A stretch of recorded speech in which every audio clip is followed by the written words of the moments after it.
नमस्कार दोस्तों, आज मैं आपको सुनाऊंगा वह रे गरीबी।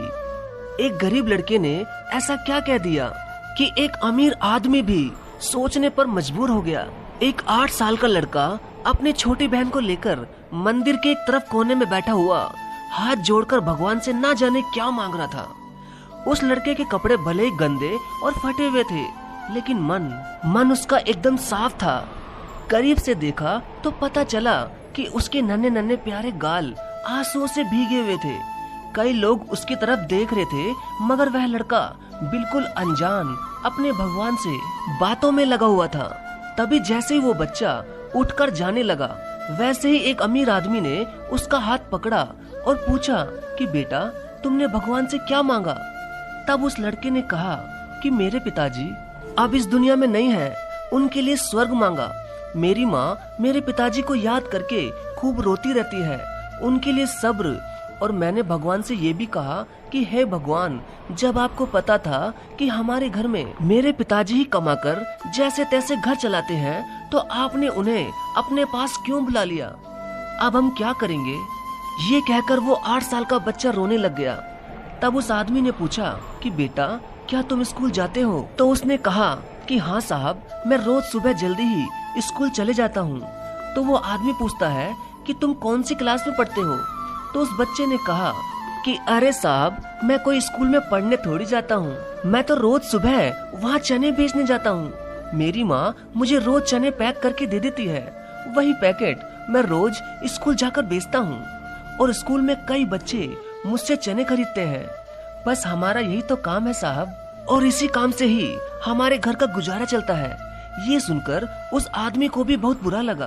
तब उस आदमी ने उस गरीब बच्चे से पूछ ही लिया कि बेटा, क्या तुम्हारा कोई रिश्तेदार नहीं है? तो 8 साल के उस लड़के ने कहा कि पता नहीं साहब, लेकिन माँ तो ये कहती है कि गरीब का कोई भी रिश्तेदार नहीं होता। तब वो आदमी बोला कि तुम्हारी माँ एकदम सच कहती है। इस बात पर बच्चा बोला कि नहीं साहब, मेरी माँ रोज ही झूठ बोलती है। तो वो अमीर आदमी चौंक गया और बोला कि कैसे?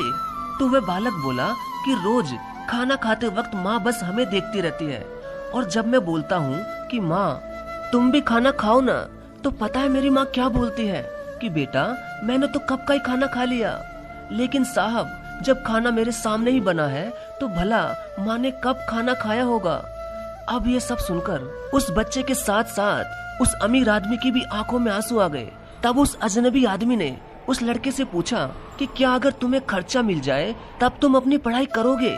तो बच्चा बोला बिल्कुल नहीं। तब वो आदमी फिर से हैरान रह गया और उसने वजह पूछी। तब उस बच्चे ने कहा कि साहब, मैं अब पढ़ाई नहीं कर सकता, क्योंकि पिताजी के गुजरने के बाद अब मुझे ही कमाना होगा। मैं अपनी माँ को बाहर काम करने नहीं भेज सकता, क्योंकि अगर मेरे होते हुए मेरी माँ को काम करना पड़ा तो फिर मेरा पढ़ने लिखने का भी कोई फायदा नहीं। और अगर अब पढ़ना लिखना ही होगा तो मैं अपनी छोटी बहन को पढ़ाऊंगा। तभी उस आदमी ने 500 के कुछ नोट उस लड़के को दे दिए, लेकिन उस लड़के ने वो पैसे लेने से साफ इनकार कर दिया और कहा कि साहब, आज आप मुझे पैसे दे देंगे, लेकिन कल तो मुझे कमा कर ही खाना होगा ना, तो मैं अपनी आदत क्यों खराब करूं? आप ऐसा कीजिए साहब, मंदिर के बाहर कुछ गरीब लोग जो बहुत ही लाचार हैं, ये पैसे आप उन्हें दे दीजिए, आपका भला होगा। जिन्हें आपके पैसे की सख्त जरूरत है, उन्हें ये पैसे दीजिए साहब। ये कहकर वो लड़का अपनी छोटी बहन को लेकर वहाँ से चला गया, लेकिन उस अमीर आदमी को एक सबक दे गया। वो अमीर आदमी वहाँ खड़ा खड़ा ये सोच रहा था कि इतना छोटा सा लड़का कितना समझदार है, और आज वो मुझे ये भी सिखा गया कि सहायता सिर्फ जरूरतमंद लोगों की करनी चाहिए। और वो बच्चा अपनी माँ से भी कितना प्यार करता है। मैंने उसे पढ़ाई का खर्चा भी देने को कहा, मगर उसने अपनी माँ के लिए अपनी पढ़ाई भी ठुकरा दी, और वो मेरे दिए हुए पैसे भी ठुकरा कर चला गया। तो दोस्तों, क्या उस छोटे से लड़के ने अपनी माँ के लिए पढ़ाई को ठुकरा कर सही किया या गलत? और क्या उस लड़के को उस अमीर आदमी के पैसे लेने चाहिए थे या नहीं? प्लीज कमेंट में जरूर बताइएगा। आपका धन्यवाद।